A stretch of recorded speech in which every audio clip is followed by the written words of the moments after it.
Merci de nous retrouver sur le forum de discussion de ce jour. On l'a annoncé depuis ce matin. On parle des jeux vidéo ce matin et précisément du gaming, un jeu qui n'est pas si nouveau que ça, mais que nous découvrons de plus en plus ici au Bénin. De quoi s'agit-il, chers amis téléspectateurs? Ce jeu a-t-il des vertus?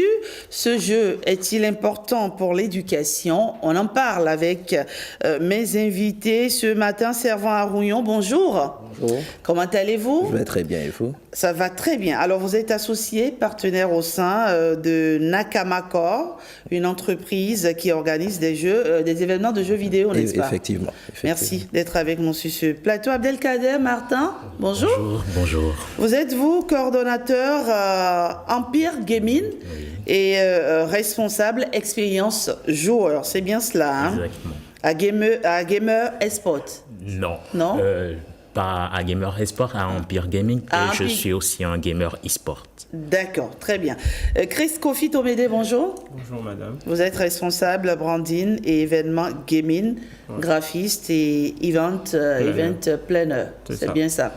Merci à vous. Alors, autour de cette table, il n'y a que des joueurs. Effectivement. Il n'y a que des joueurs. Et donc, la première question, elle s'adresse à vous. C'est quoi le gaming? Alors, on va résumer sur le vocable gaming, la pratique générale des jeux vidéo. C'est-à-dire quel que soit le support, hein, sur PC, sur téléphone ou sur console de jeux vidéo dédiée, vous jouez à un jeu vidéo, vous êtes un gamer. Évidemment, les niveaux vont différer en fonction de la pratique. On a les casual gamers, ceux qui jouent de temps en temps, ou les gamers un peu plus appliqués, voire les gamers professionnels, ceux qui vivent de l'activité. Mais je pense que ce qu'on va aborder aujourd'hui va essentiellement concerner les non-pratiquants professionnels. D'accord. Donc, tous ceux qui jouent à un jeu sont gamers? Oui. C'est bien ça? C'est bien ça. C'est bien ça, d'accord. Alors, comment ce jeu est-il arrivé au Bénin? Alors, faut déjà savoir que comme dans tous les pays de la sous-région, c'est quasiment la même histoire. L'arrivée du gaming au Bénin est déjà là depuis les années 1980. Donc, certes, c'était pratiqué par une minorité de population, mais on a eu l'essor de la téléphonie mobile qui a permis à tout le monde d'avoir accès aux jeux vidéo. Je pense que ici, tout le monde a connu sur les anciens Nokia le jeu qu'on appelait Snake, qui était un jeu de serpent. Ça, on a joué. Sacré jeu, hein. On aimait bien ça. Exactement. Et on le trouvait même sur les petits téléphones Nokia. Les Nokia, exactement. Et ça, si vous aviez joué, vous aviez déjà fait du gaming. Si on peut le dire tout simple comme ça, en termes simples pour la grande population. Et c'est comme mon ami Servant le disait tout à l'heure, vous aviez des différents types de jeux. Donc, quand on parle de gaming, des jeux console et des jeux sur ordinateur. Aujourd'hui, je pense autour de la table, même vous et même ceux qui nous suivent et tout à la maison vont se reconnaître si je parle de jeux comme Zuma, qui se joue sur ordinateur. On sait qu'entre une pause et deux, ou bien avant de rentrer à la maison, on allume une petite partie. Ou quand vous êtes à une conférence et puis le bonhomme devant vous ennuie avec son discours, vous sortez le téléphone et puis voilà. Exactement. Donc ça, c'est déjà faire du gaming, si on veut parler. Donc aujourd'hui, je pense que beaucoup de personnes pourront se reconnaître sur le fait de faire du gaming et c'est pas forcément réservé à un type de popularité. On comprend mieux maintenant. Alors, vous avez découvert comment? Vous avez commencé comment? Alors, ma rencontre avec le gaming a commencé avec ma rencontre avec l'informatique. D'accord. Il faut savoir que mon père est informaticien, donc j'ai très rapidement eu accès à un ordinateur. Donc, moi, j'ai déjà pratiqué Pac-Man, Tetris, c'était les premiers jeux. D'accord. Et après, il y a eu les salles de jeux, la console PlayStation 1 et autres. Et bon, ça a évolué comme ça. C'est comme ça que j'ai découvert le gaming. D'accord. Et depuis... vous n'avez pas arrêté? Non, je n'ai pas arrêté, mais je joue de moins en moins. Très bien. Et vous, monsieur Servan, vous avez découvert le monde des jeux vidéo comment? Alors, à peu près comme tous mes camarades. Oui. Au début, tu es tout petit et tu vois des jeux sur le téléphone de ton père. D'accord. Tu commences à y jouer. Après, tu découvres les autres formats. Tu te rends compte qu'il y a des jeux beaucoup plus élaborés sur ordinateur et puis sur console dédiée, PlayStation, Xbox, ce genre de console. Et là, tu te prends au jeu parce que ça devient une expérience beaucoup plus immersive. Quand on joue sur téléphone, on peut sembler un peu détaché parfois, mais quand tu joues sur une console dédiée où tu incarnes quelqu'un qui vit une histoire particulière, tu es totalement immergé dans l'histoire et c'est un peu comme ça que ça a commencé. Et voilà, on n'arrête pratiquement jamais. On peut moins jouer comme le dit mon ami, mais on n'arrête pratiquement jamais. Parce qu'en grandissant, il y a les occupations, le travail professionnel et autres. Voilà, mais on n'arrête jamais vraiment. C'est le cas aussi, oui, n'est-ce pas? c'est le cas, c'est souvent le cas et on commence toujours par le petit portable à côté et après, voilà, les salles de jeu, des consoles et nous on a pris le côté les portables de passionné. maman qui souffrent, hein? Exactement. Parce que généralement, on ne s'approche pas du portable de papa. Exactement. Papa. Très souvent le portable de maman qui souffre. Voilà. Et voilà, donc c'est un peu ça et c'est un peu comme ça qu'on a commencé. Très bien. Alors, Servan à Rouillon, le gaming a-t-il un impact positif sur la société, précisément sur les jeunes? Oui, je pense que le gaming a un impact positif, c'est-à-dire au-delà de toutes les exceptions qu'on veut nous montrer en mettant, en liant les jeunes aux jeux ultra-violents, à la violence, aux armes et tout ça. Je pense qu'on parle vraiment d'une minorité et d'une certaine décadence. Je crois même qu'en 2018, l'OMS avait fait ce que moi j'appelle une grosse erreur, de catégoriser la pratique des jeux vidéo à un certain nombre d'heures parmi les addictions. C'était une grosse erreur parce que aujourd'hui, voilà, le monde évolue, le monde est numérique et les gens se rendent compte de l'importance des jeux vidéo. Récemment, le comité olympique a annoncé qu'il y aurait des jeux olympiques dédiés. C'est considéré aujourd'hui comme une discipline sportive. Comme une discipline sportive, comme les échecs justement. On entend beaucoup de gens dire que la pratique des jeux vidéo oblige à être sédentaire et tout ça, mais il y a beaucoup de choses que les gens ne maîtrisent pas au niveau de cette pratique. Je vais donner un exemple tout simple. C'est vrai ou pas?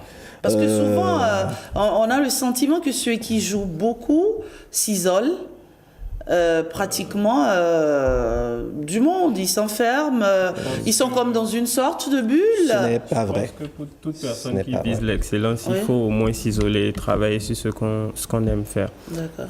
Moi, par exemple, si je suis devenu graphic designer, c'est par le jeu vidéo. Donc, en jouant aux jeux vidéo, j'ai découvert tout ce qui était stratégie, tout ce qui était capacité à s'organiser. Et moi, aujourd'hui, ça m'a permis de faire le métier que je fais, event planner et graphic designer. D'accord. On va y revenir. On poursuit avec les avantages. Oui, justement, je ne suis pas totalement d'accord pour l'isolation parce que l'isolation visuelle qu'on pense voir chez les gamers, ce n'est pas vraiment une isolation parce qu'on est connecté en réseau avec ses amis tout le temps. Je vais donner un exemple tout simple. Je n'ai pas vu Kader avant cette émission depuis plusieurs semaines, mais lui et moi, on a communiqué dans les parties d'un jeu vidéo parce qu'on joue souvent ensemble, par exemple. Donc, on joue en réseau. C'est virtuel, ça? C'est virtuel. Oui, mais le téléphone aussi est virtuel. Quand vous parlez à quelqu'un par téléphone, c'est virtuel ou c'est réel? C'est une vraie conversation. Donc, on communique par les jeux vidéo et il y a beaucoup d'autres avantages. C'est-à-dire, beaucoup de gens oublient par exemple les avantages du jeu vidéo sur l'éducation en général. Il a parlé de son expérience qui est partie du jeu vidéo vers son métier. Mais il faut qu'on se pose aussi la question comment les enfants à la maternelle apprennent.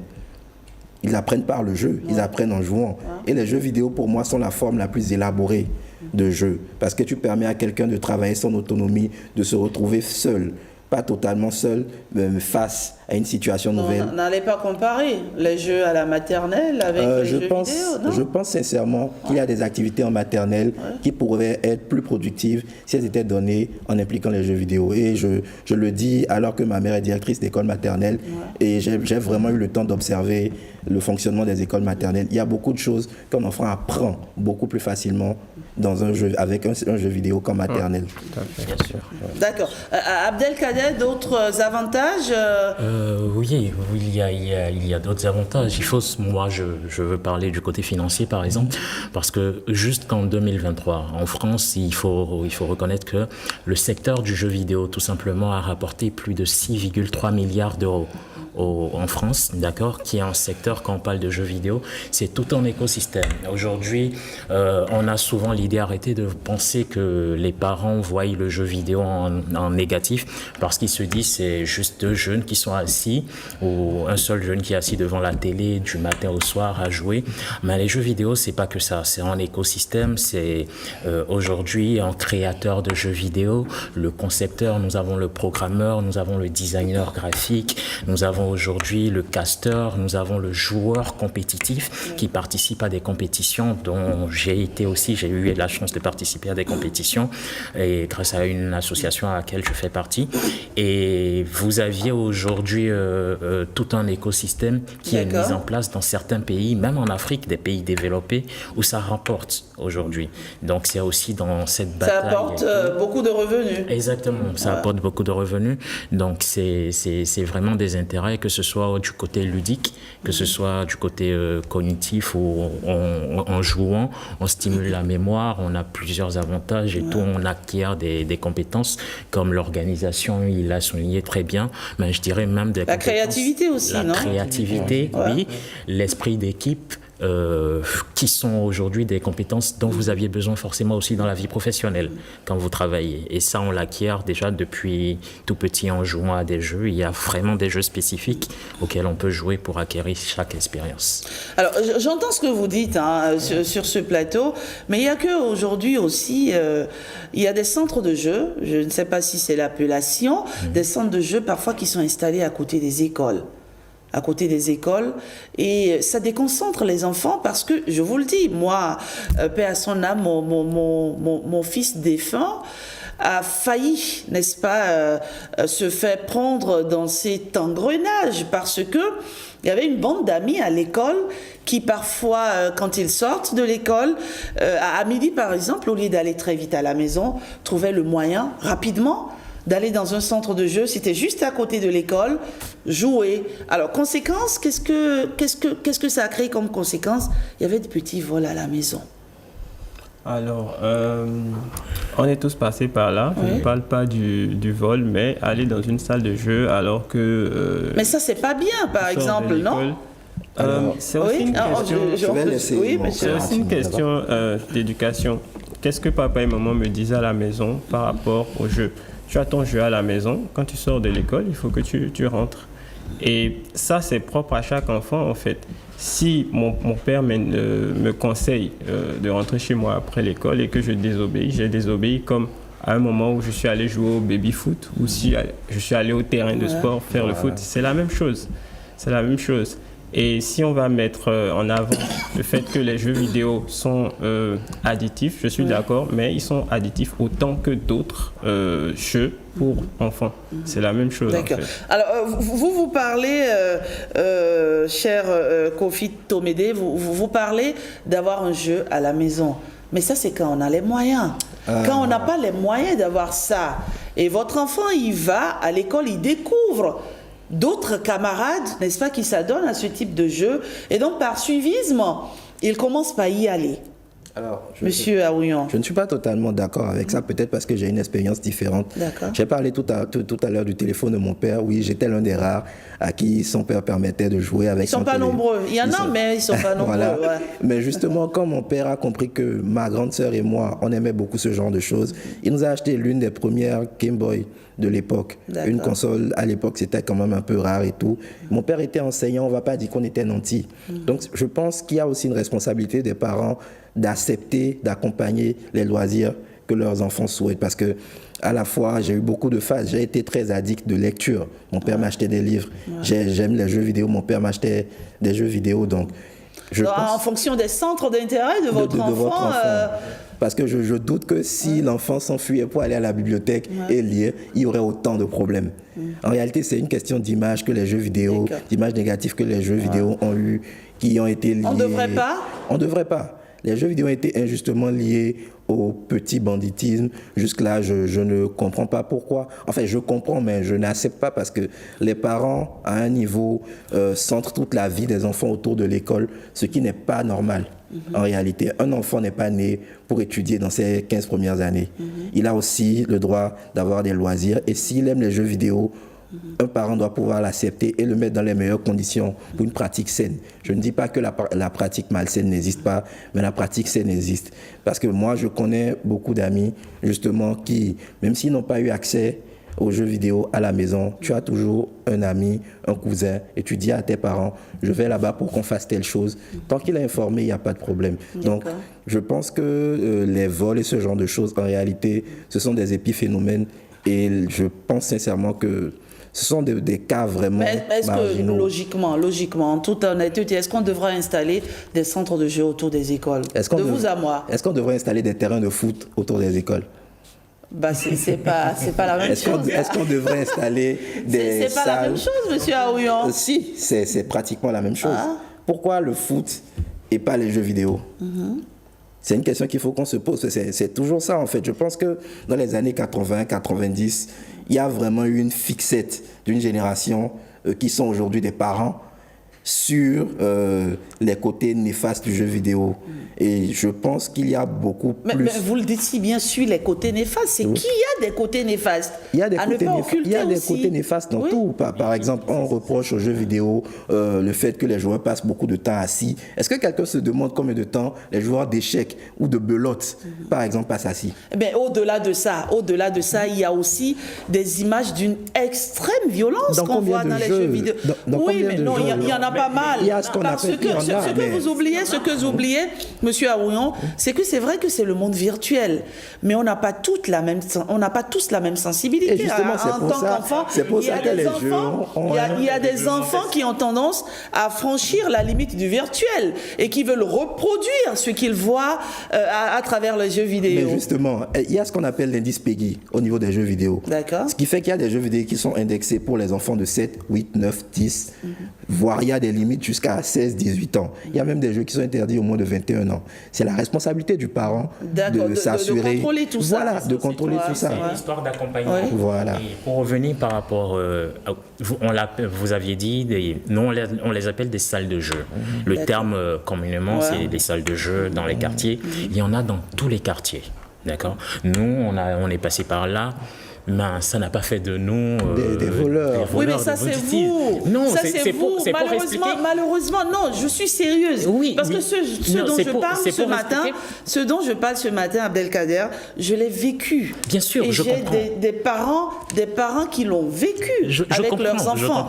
Des enfants qui, au lieu d'aller par exemple au catéchisme, d'accord, ils disent aux parents on va au catéchisme. Mais au lieu d'aller au catéchisme, ils vont s'asseoir dans des salles de jeu. C'est une réalité. Je pense que sur la table, on est tous dessus, dedans. À un moment donné. Vous l'avez fait aussi. Moi, vous avez menti à papa et à maman. Ma mère, je suis désolé si elle voit ça, je pense qu'elle va voir ça souvent. Moi, je suis de religion musulmane et les dimanches, je devais aller à l'école coranique. Mais combien de fois on m'a supprimé à la salle de jeu? C'est pas pour autant, c'est juste qu'à un moment, elle a compris.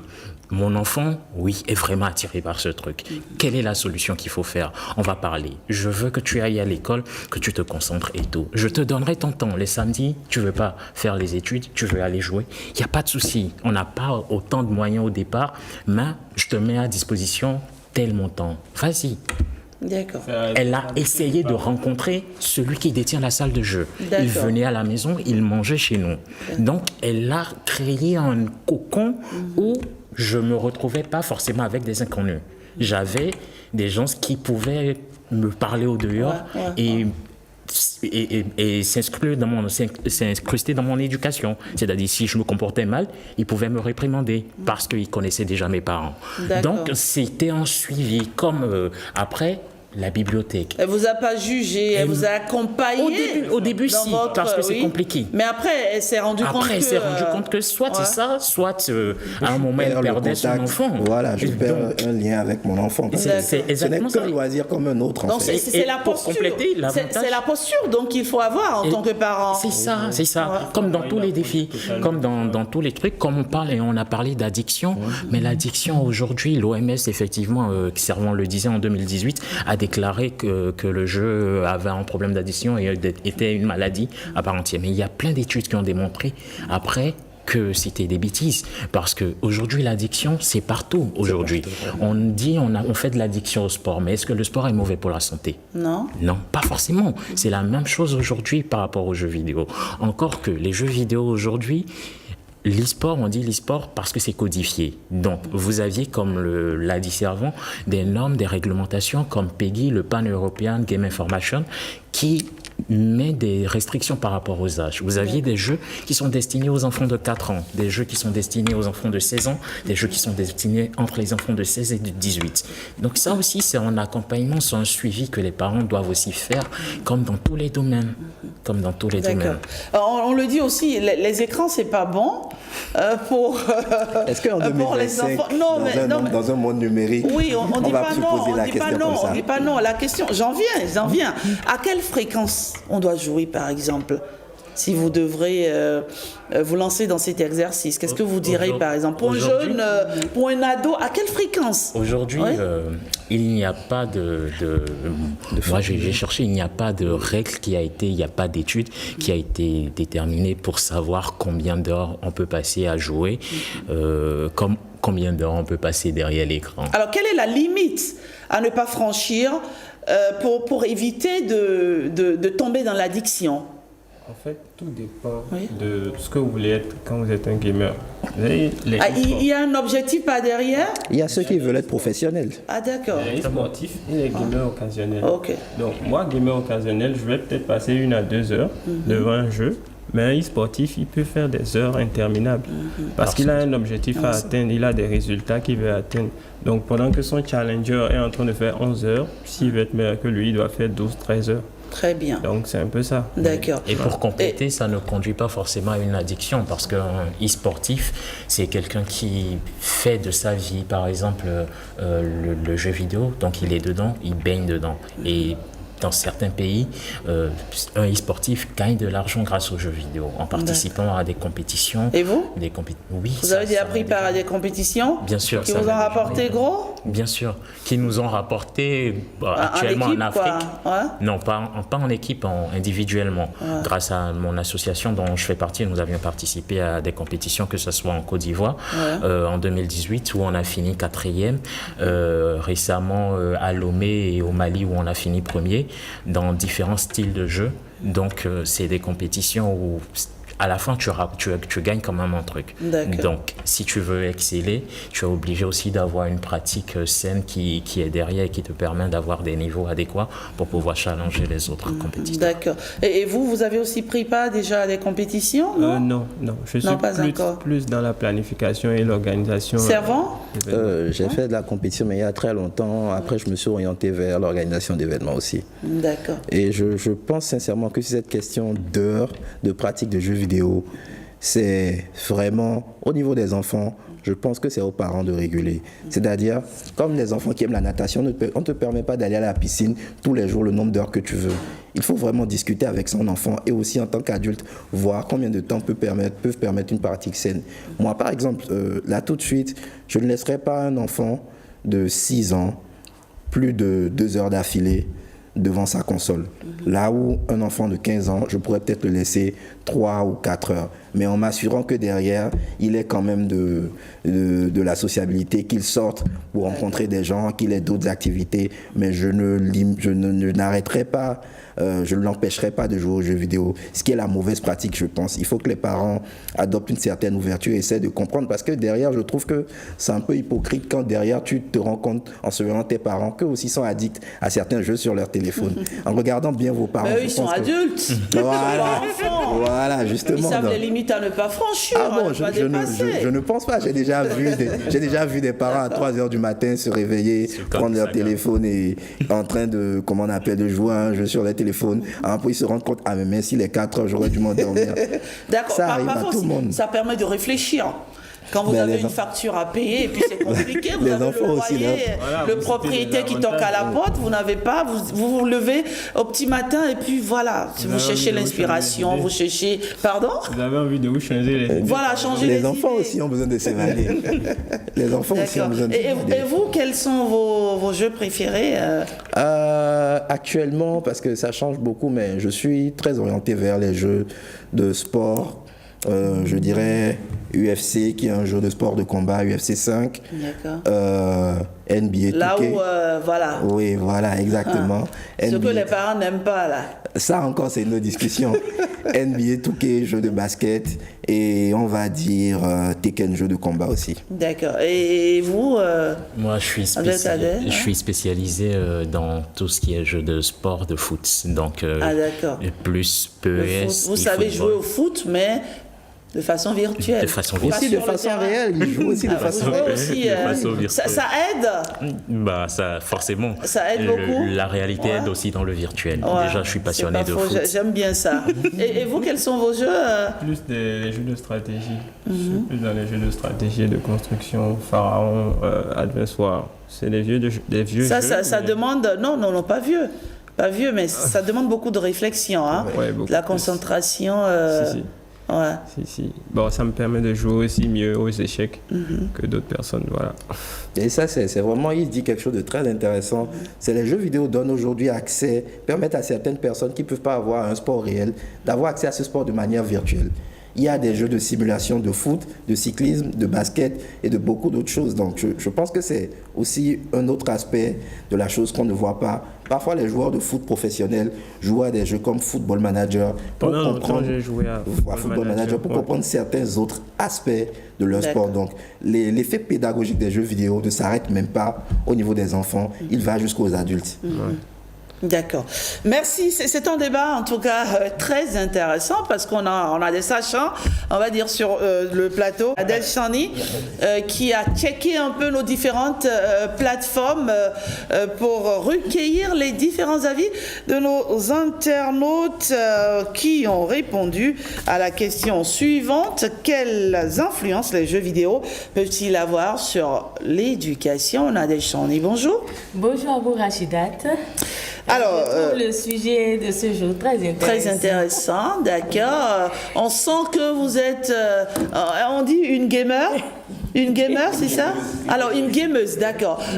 On sent que vous êtes une gameuse aussi. Bon, j'aime jouer quand même un peu. Ah, d'accord. Vous nous direz après quels sont les jeux, quels sont vos jeux favoris. Mais pour l'instant, qu'ont-ils dit, nos chers internautes? Alors, merci à vous, Rachidat. Bonjour à vous, chers téléspectateurs. On démarre par Bokor Roland Caliste qui nous a laissé ce commentaire. Parmi les influences positives, on peut citer l'amélioration des compétences cognitives, le développement de la pensée critique, l'enseignement des concepts éducatifs et le développement des compétences sociales. Quant aux conséquences, on peut retrouver la dépendance, l'addiction ainsi que l'exposition à des contenus inappropriés. Gilles ADN est également d'avis que les effets sont à la fois positifs et négatifs. Négatifs dans le sens où les jeux vidéo peuvent constituer un frein dans les études, mais s'ils sont suivis, contrôlés et modérés, ils peuvent se révéler bénéfiques.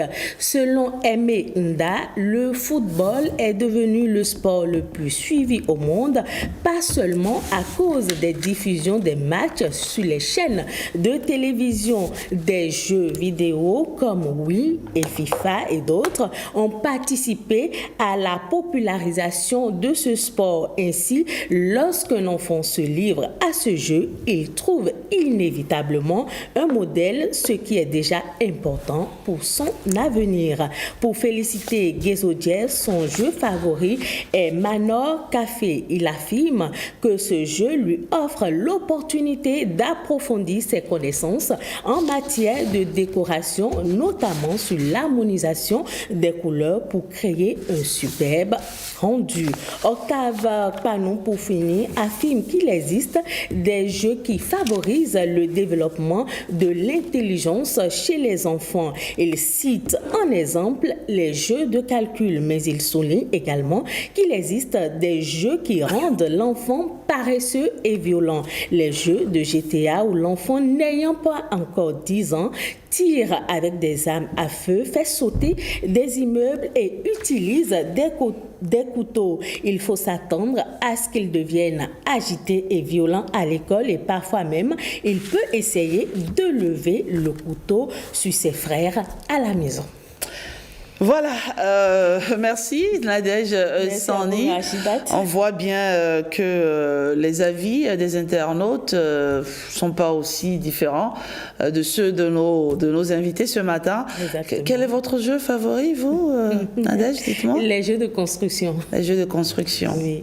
D'accord, super. Merci Nadège. Merci à vous. On va vous retrouver demain, n'est-ce pas, toujours sur le débat. Si vous êtes notre Madame Web sur le forum de discussion. Alors on va poursuivre. Servant Aouillon, vous avez suivi, n'est-ce pas, les avis des internautes? Qu'en pensez-vous? Oui? Je suis totalement d'accord avec la majorité des choses et ils ont même soulevé un aspect dont on a parlé tout à l'heure, le temps que Kader revienne, l'indice PEGI. Le jeu dont on a parlé qui incite à la violence, Grand Theft Auto, GTA, l'indice PEGI de ce jeu est 18. C'est-à-dire qu'il est fait pour au moins... C'est quoi l'indice PEGI déjà? Vous parlez à des néophytes, hein? Pardon. Faut monnayer un peu, hein, mon cher Aouillon. En simple, l'indice PEGI, c'est l'indice qui te donne l'âge minimum que le joueur autorisé pour ce jeu doit avoir. Si tu vois un indice PEGI 7, tu ne peux pas faire jouer le jeu à un enfant de 6 ans. Un indice PEGI 21, c'est pour au moins ceux qui ont 21 ans. L'indice PEGI de GTA est de 18. Donc, donc c'est pour les enfants de 18 ans, au moins. Et il comprend en fait la barrière entre le virtuel et le réel, entre l'histoire et les comportements adoptés en société. Grand Theft Auto, c'est un jeu qui raconte l'histoire de braqueurs. Donc, je ne pense pas qu'il y ait des enfants qui se lèvent avec carrière envisagée braqueur pour se lever, se mettre à imiter les comportements qu'on voit dans GTA. C'est juste récréatif. Et voilà, à partir de 18 ans... Ne dites pas ça, hein, je ne suis pas d'accord. Il y a des enfants qui aiment le danger, qui aiment le risque. Alors là, c'est une autre discussion. Ce n'est pas une discussion exclusivement liée aux jeux vidéo. Qui veulent réussir, oui. C'est ça le truc. Mais en voyant peut-être... parce que le braquage, c'est quoi? Ça donne lieu à quoi? Une vie de luxe. Une vie de luxe. Quand l'enfant, il voit, il se dit, bah tiens... Mais alors, est-ce qu'il faut interdire les films? C'est pas forcément lié aux jeux vidéo. Justement, il vient de parler des films. Est-ce qu'il faut interdire les films? Aussi, non, pas du tout. Il y a des films de mais il faut contrôler, c'est comme on a dit. Voilà, il faut contrôler. Et je pense sincèrement que cette question, en Afrique particulièrement, met le doigt sur autre chose, une question que beaucoup de gens essaient d'éviter, la relation entre les parents et les enfants. Mais bon, ça c'est une discussion pour un autre jour. Pour ajouter même à mais c'est important dans le cas d'espèce. C'est important dans le cas d'espèce, dans beaucoup d'autres choses, parce que je pense que la plupart des parents ne connaissent pas leurs enfants. Je pense sincèrement qu'il y a beaucoup de parents qui ne sauraient pas dire aujourd'hui, voilà mon enfant, voilà ce qu'il aime. Tout ce qu'ils peuvent te dire, c'est qu'il est en telle classe et je lui ai demandé de faire telle chose. D'accord, très bien. Oui, Abdelkader. Donc, pour compléter tout simplement ce qu'il disait, il a parlé de films, mais moi je dirais même, il y a une action, une séquence légendaire que même les enfants de 6 ans aujourd'hui connaissent. C'est une des stars les plus grandes du football. A mis un coup de tête en live devant plus d'une centaine de millions de personnes. sur un match lors d'une finale de Coupe du Monde. Est-ce qu'on a dit pour autant que le foot rend violent? Pas forcément. Non. C'est quasiment la même chose. Donc, vous aviez des jeux aujourd'hui, des jeux de combat, et qui sont... Mais dis donc, vous avez des arguments sur ce plateau, franchement. Vous aviez des jeux de combat Oui. qui aujourd'hui, et ces jeux de combat nous permettent d'avoir des réflexions aujourd'hui. Les vrais joueurs de combat qui jouent vraiment, quand on les prend et on les met à part, on constate qu'ils ont une réflexion cognitive vraiment très élevée. D'accord. Il faut être sharp, il faut être rapide, il faut préparer son coup, il faut analyser. Et il y a des compétitions qui sont en place et qui sont mises en place par rapport à ça. Alors, au Bénin, pour ce qui est du Bénin, je pense qu'on a une fédération, n'est-ce pas, de gaming. Bien sûr. On en parle rapidement, oui. La fédération est née très récemment, après un travail de longue haleine de plusieurs associations, dont la plus importante, Afri-Gamer, dont Cadet fait partie, et je crois Sevron aussi. Et Exactement. après plusieurs années de travail, cette fédération est née récemment. Voilà. On en parle, Monsieur Arouillon? Oui, c'est une fédération. Il y a eu une assemblée générale de certaines des associations actives au Bénin qui ont voulu se fédérer. Donc, le processus est en cours. Il faut encore qu'elle soit déclarée au journal officiel et plein de choses en cours. Mais la discipline va dans le bon sens en pensant à se fédérer. Il faut maintenant que cela se fasse dans les règles de l'art et que tout le monde soit impliqué. Voilà, ça va rapidement décoller. Ce qui est sûr au Bénin, on peut le dire, c'est un jeu vraiment très bien pratiqué par les citoyens. Et il y a pas mal de compétitions au plan national. Il y en a, oui? Il y a des compétitions au plan national. C'est vrai qu'à l'occasion du FINAB, le groupe Empire, franchement, a permis à beaucoup de personnes de découvrir ce qu'est le gaming. Et c'est d'ailleurs pour ça que nous faisons le débat aujourd'hui. Oui. J'avoue que moi, personnellement, je n'en connaissais pas grand-chose. Et c'est à l'occasion du FINAB que j'ai découvert ce jeu, oui. Bien sûr. Nous avions eu la chance d'avoir été interpellés par le groupe Empire et son président, Ulrich Adjovi, qui a voulu permettre aux jeunes de s'exprimer par rapport à leur art, comme on peut le dire, parce que le FINAB, c'est aussi le rendez-vous des arts, rendez-vous des talents et des jeunes. Donc, il a osé en pari, un pari qui a été gagnant, parce que nous avions eu l'occasion de voir. On a vu l'engouement, franchement. Nous étions étonnés, plus de 147 personnes qui se sont inscrites et plus de 150 personnes qui ont participé sur 4 jours.